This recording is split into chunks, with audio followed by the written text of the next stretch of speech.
Programme میں ایک بار پھر خوش آمدید۔ مہتاب یہ بھی بتائیے گا، ہر بار یہ بات ہوتی ہے کہ جو ٹیکس کلیکشن مشینری ہے وچ از FBR، انفیکٹ وہاں پہ بڑی ریفارمز کی ضرورت ہے، جب بھی ٹارگٹ ہوتے ہیں وہ میٹ نہیں ہو پاتے، تو آپ کو کیا لگتا ہے گویا کہ ٹیکس ایویژن کے لیے جو لوپ ہولز ہیں وہ ابھی تک موجود ہیں، یا خود مشینری کے اندر بڑی خرابیاں ہیں جن کو درست کرنا ضروری ہے، اور اگر اس حوالے سے کوئی اہداف رکھے گئے تو ان کو پورا بھی کیا گیا ہے، یا اگین اس کو بھی IMF صرف نظر کر رہا ہے کہ اگر ٹارگٹ سپیڈ نہیں بھی ہو تو کوئی نہیں ٹھیک ہے؟ IMF کا بنیادی مسئلہ جو ہے وہ FBR کے ٹارگٹ کو وہ بات تو کرتے ہیں، اس کو کرٹیسائز بھی کرتے ہیں، لیکن ان کا بنیادی جو ہدف ہے وہ بجٹ ڈیفیسٹ اور پرائمری بیلنس ہے۔ وہ چاہتے یہ ہے کہ یہ جو ڈیفیسٹ ہے اس میں ڈیٹ سروسنگ کو نکال کر باقی چیزیں اور اخراجات کو اس انداز میں کیا جائے کہ وہ سرپلس جنریٹ کرے، اور اس کا دو طریقے انہوں نے ڈھونڈ لیے ہیں۔ ایک طریقہ تو ڈیولپمنٹ بجٹ جو ہے وہ الٹیمیٹلی اس کا وکٹم ہوتا ہے، اور دوسرا یہ ہے کہ صوبوں کو انسینٹیوائز کیا انہوں نے اس انداز میں، کیونکہ صوبوں کے پاس NFC کے تحت زیادہ پیسے جا رہے ہیں تو صوبے جو ہے وہ سرپلس جنریٹ کر رہے ہیں۔ تو یہ دو وجوہات انہوں نے سامنے رکھ لی ہیں تاکہ وہ جو پرائمری سرپلس ہے اس کو اچیو کیا جا سکے اور IMF کے بورڈ کو بھی مطمئن کیا جا سکے۔ FBR کی جہاں تک اصلاحات کا تعلق ہے،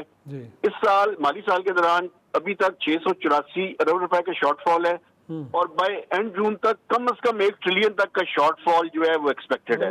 FBR میں ریفارمز کی بات تو کی گئی، لیکن ان ریفارمز کا جو نتائج سامنے آنے چاہیے وہ ابھی تک سامنے نہیں آئے۔ ابھی تو ریسنٹلی کچھ اس طرح کی بھی چیزیں سامنے آ رہی ہیں کہ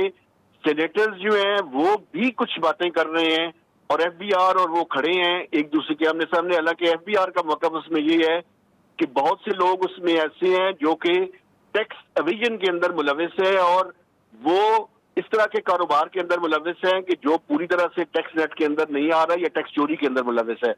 تو ایک ٹینشن کی صورتحال تو بن رہی ہے، لیکن FBR میں کوئی اس سے انکار نہیں کر سکتا کہ FBR میں اصلاحات کی ضرورت ہے۔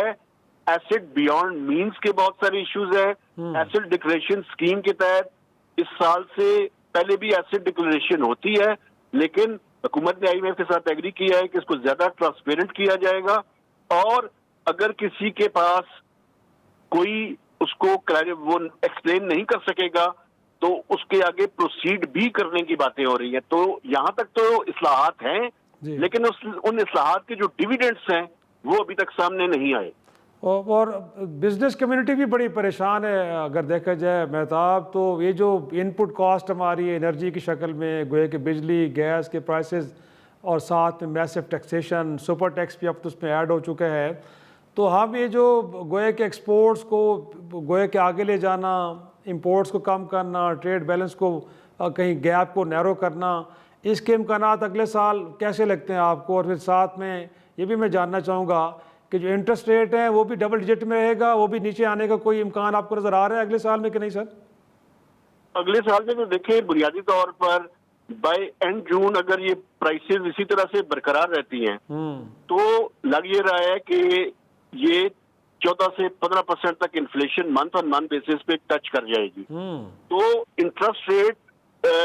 اگر یہ صورتحال برقرار رہتی ہے اور اسٹریٹ آف ہارموز نہیں کھلتا تو انٹرسٹ ریٹ نیچے آنے کے چانسز نہیں ہے، بلکہ ہم نے ان رائٹنگ میں IMF کو لکھ کے دیا ہوا ہے کہ اگر CPI بیسڈ انفلیشن اوپر جائے گی تو state bank of Pakistan monetary tightening کی طرف جائے گا۔ تو اگر یہ انٹرسٹ ریٹ بڑھ سکتا ہے اس ٹائم، اس کے نیچے آنے کے کوئی چانسز نہیں ہے for next 3 to 6 months period. دوسری بات یہ ہے کہ جہاں تک آپ نے سوال کیا ٹریڈ بیلنس کا، تو یہ سب سے زیادہ امپورٹنٹ ہے، چونکہ پاکستان کا جو ٹریڈ بیلنس ہے وہ اس ٹائم بھی ورسن ہو رہا ہے، اور اس کو جو فائنانس کر رہا ہے وہ ریمیٹنسز ہیں۔ ہمارے ریمیٹنسز کی وجہ سے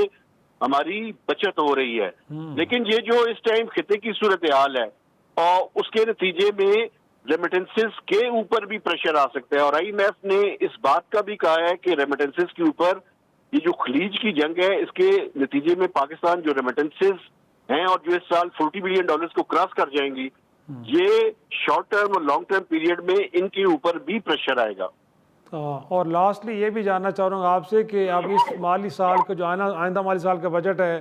لوگ اس کو کوئی خوشخبری کے طور پہ لیں یا ایک نئے امتحان آ رہا ہے عوام کے لیے جس میں اگین ایک عام آدمی کے اوپر ایک دباؤ سی کیفیت بنتی ہوئی نظر آئے گی؟